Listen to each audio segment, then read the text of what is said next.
അങ്ങനെ ഇന്നത്തെ എപ്പിസോഡിൽ ലാലേട്ടൻ നമ്മുടെ നിവിനെ പൊരിക്കുവാണ്. പിന്നെ നിവിനാണെങ്കിൽ എപ്പോഴത്തെ പോലെ ലാലേട്ടൻ വരുമ്പോഴുള്ള ആ വിനയവും കുനിയും ഒന്നും ഇല്ല. ഇപ്പോൾ വളരെ സ്ട്രോങ് ആയിട്ട് തന്നെയാണ് നിൽക്കുന്നത്. ഇത്രയും നാളും ലാലേട്ടന്റെ മുമ്പിൽ അഭിനയിച്ചു നിന്നല്ലോ. വളരെ പാവത്താനെ പോലെയൊക്കെ നിന്നിരുന്ന നിവിൻ ഇപ്പൊ ആ കോമഡി ഒന്നും അടിക്കണില്ല. ലാലേട്ടൻ ഇപ്പൊ എന്ത് പറഞ്ഞാലും അത് കേൾക്കാനുള്ള മനോഭാവത്തോടു കൂടി തന്നെയാണ് നിവിൻ ഇപ്പൊ നിൽക്കണത്.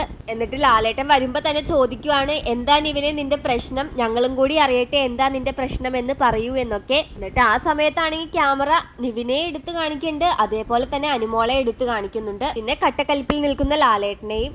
നിവിൻ എന്താ അവിടെ നിൽക്കാൻ ബുദ്ധിമുട്ടുണ്ടോ, ഉണ്ടെങ്കിൽ പറയൂ, ഇങ്ങോട്ട് പോരൂ എന്നൊക്കെ ഇങ്ങനെ പറയുന്നുണ്ട്. അപ്പം നിവിനാണെങ്കിൽ ഇങ്ങനെ മിണ്ടാണ്ട് അവിടെ സ്ട്രോങ് ആയിട്ട് തന്നെ നിൽക്കുവാണ്. അപ്പം നിവിൻ ഉറപ്പിച്ച് നിൽക്കുവാണ് ഈ പ്രാവശ്യത്തെ എവിക്ഷനിൽ താനായിരിക്കും പുറത്തു പോവുക എന്ന്.